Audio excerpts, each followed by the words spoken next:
नमो बुद्धाय, जय भीम। साथियों, मैं शिवनंदन बौद्ध आज आपके लिए लेके आए प्राचीन बौद्ध ग्रंथ धम्मपद से नई गाथा के साथ में। साथियों, गाथा है यो दंडेन दंडेषु अपदंडेषु दुसाती दसन मंतरम ठानम क्षिप्पमेव निगच्छते।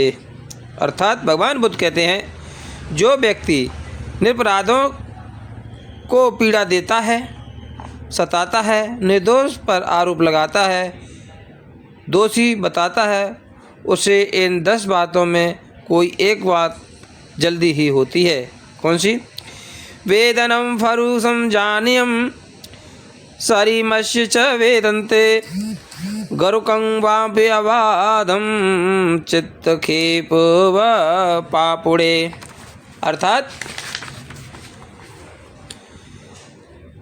अर्थात तीव्र वेदना, हानि, अंग भंग होना, शरीर रोग ये ग्रसित होता है, चित्त विपरीत से पागलपन भी हो जाता है।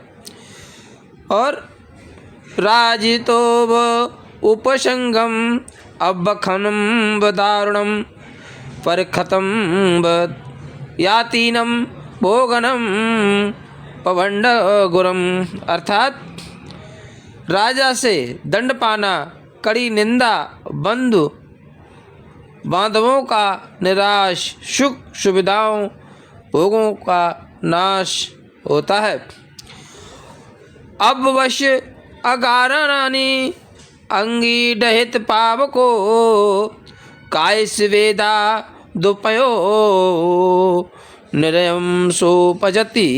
अर्थात भगवान बुद्ध कहते हैं, या उसके घर में आग लग जाती है जिसके कारण वह सब कुछ स्वा हो जाता है, शरीर छूने पर वह दुप्रज नरक में जन्मता है।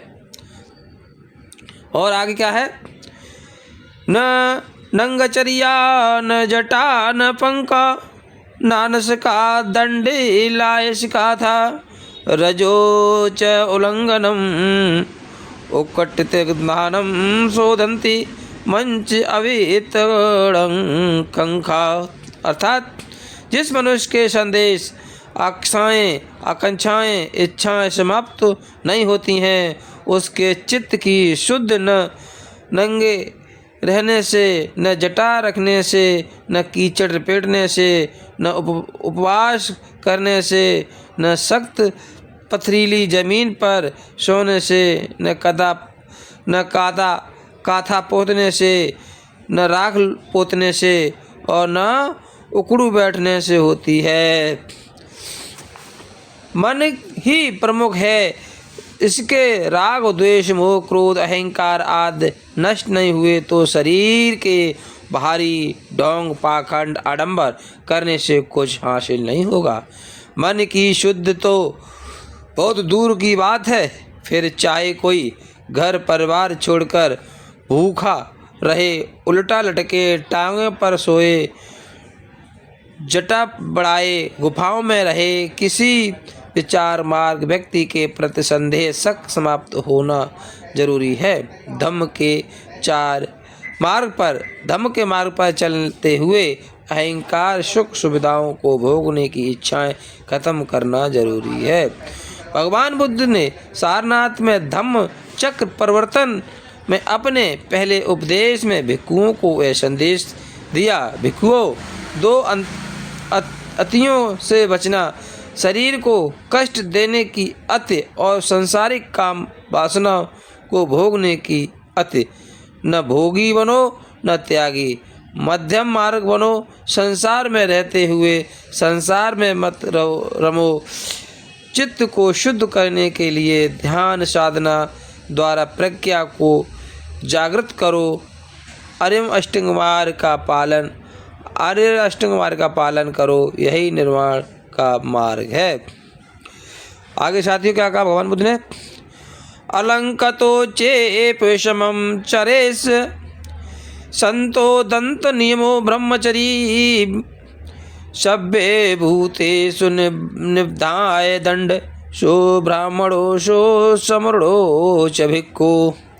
अर्थात भगवान बुद्ध कहते हैं, साधना संपन्न जीवन में रहते हुए यदि किसी व्यक्ति का आचरण सम्यक है, यदि वह संयत है, विनयशील है, दृढ़ ब्रह्मचारी है, सभी प्राणियों के प्रति मैत्री भाव रखता है, अहिंसा का व्यवहार रखता है, तो वास्तव में बोधि पथ पर चलने वाला वही ब्राह्मण है, वही श्रावण है और भिक्षु है। निर्वाण प्राप्ति के लिए शरीर को कष्ट देने वाली तपस्या के दिखावे से दूर कुछ लोग कुछ सुख सुविधाओं वाले जीवन में भी धम्म पथ पर पालन करते हैं, मानव कल्याण के लिए सेवा दान पुण्य करते हैं, कर्म कांडों से दूर रहकर सभी प्राणियों के प्रति ममता, समानता और बंधुत्व का व्यवहार करते हैं, इंद्रियों सुख का संयत जीवन जीते हैं, संसार में रहते हुए भी संसार से चिपके हुए नहीं हैं, नित्य अनुशासित हैं, अलंकृत यानी कोई धनवान है, शासक है, साधना संपन्न है और शीलवान है, तो वास्तव में वही श्रामेण है, वही भिक्षु है, श्रेष्ठ है, पूज्य है। आगे क्या कहा भगवान बुद्ध ने? हिरि निरोधेषु पुरुषो कोचिलोक विजन्ति यो निंद अप बोधि अशोभद्दो कशामिश्वो। अर्थात भगवान बुद्ध कहते हैं, संसार में ऐसे लोग बिरले होते हैं जो खुद की लज्जा के कारण बुरे कर्म नहीं करते हैं, जैसे अच्छी नस्ल का प्रतिशत घोड़ा चावों को नहीं सह सकता, वैसे ही वे निंदा को नहीं सह सकते। बुरे कर्म करने में शर्म करना, लोक लाज रखना और बुरे कर्म न करना व्यक्ति का अच्छा गुण माना जाता है, दूसरों के कारण नहीं। वे भी ऐसे व्यक्ति को बुरे कर्म करने में स्वयं की लज्जा महसूस होती है, उसे यह सहन नहीं होता है कि बिना सोचे विचारे गलत कर्म करें पर लोग निंदा करें। जैसे कोई अच्छा घोड़ा चाबुक को सहन नहीं करता है, कई ऐसे घोड़े भी होते हैं जिन्हें चाबुक मारते रहो परंतु वे काबू में नहीं आते हैं। दूसरे घोड़े भी ऐसे होते हैं जो एक चाबुक मारने पर सीधे हो जाते हैं। तीसरे प्रकार के घोड़े ऐसे होते हैं जो अपने मालिक के साथ हाथ में चाबुक देखते ही या इशारा मिलते ही मालिक चाहे वैसा काम कर लेते हैं।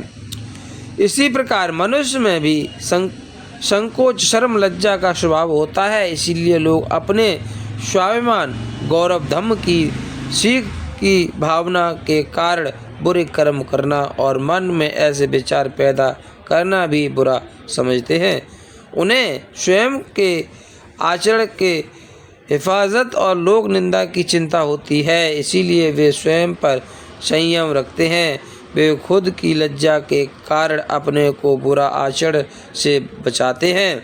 ऐसे लोग बिरले हैं जिनके मन में न करने के कर्म को करने की लज्जा पैदा होती है, इसीलिए ऐसे समझ सभी में होनी चाहिए।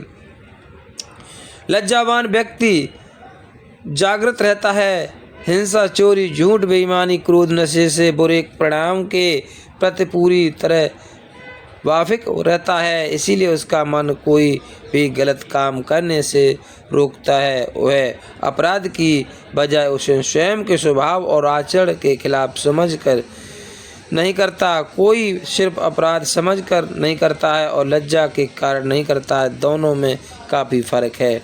लज्जा का पर्याप्त लाज, शर्म, हया, इज्जत, प्रतिष्ठा, संकोच, अपराध, क्रोध, बोध में समाज, शासन, कानून का डर रहता है। पकड़े जाने पर समाज का खौफ होता है, लेकिन व्यवस्था की खामियों के कारण अपराधी डरता नहीं है और वह बुरे कर्म करता है। फिर कई लोग भी उसके कर्मों को बुरा नहीं मानते हैं, वह निंदा की बजाय धन दो शोहरत पाता है, लेकिन प्रकृति के दंड के बच जाते हैं और लज्जा के मायने में बहुत अलग है। लोग भले ही बुरे कर्मों को सही ठहराएं। समाज भले ही हिंसा, बेईमानी, क्रोध, नशे को सही बताने के लाख कारण की गिनाए, भले ही कोई कर्म कानून और समाज की नैतिकता की नज़र में अपराध की श्रेणी में आता हो, लेकिन लज्जावान मनुष्य का मन कहता है कि यह उसके स्वाभिमान, स्वभाव, समान प्रतिष्ठा के खिलाफ है। इसमें भले ही दूसरे की निंदा नहीं करें, लेकिन वह खुद की नज़रों में गिरना नहीं चाहता। लज्जा धम्मपथ पर चल रहे व्यक्ति का आभूषण है। उसके स्वभाव की पहचान उसके सरल, सहज और सदाचारी जीवन का हिस्सा है, लेकिन ऐसे लोग बहुत कम होते हैं। तथागत कहते हैं, सभी को लज्जावान, शीलवान होना चाहिए। उत्तम घोड़े की तरह लज्जावान होना चाहिए। यह जीवन जीने की कला है, यही सुख का आधार है। साथियों, ये गाथा थी। समझदार व्यक्ति बुरे कर्मों करने से लज्जा महसूस करता है, इस पर आदत। साथियों, वीडियो आपको कैसी लगी? गाथाएं आपको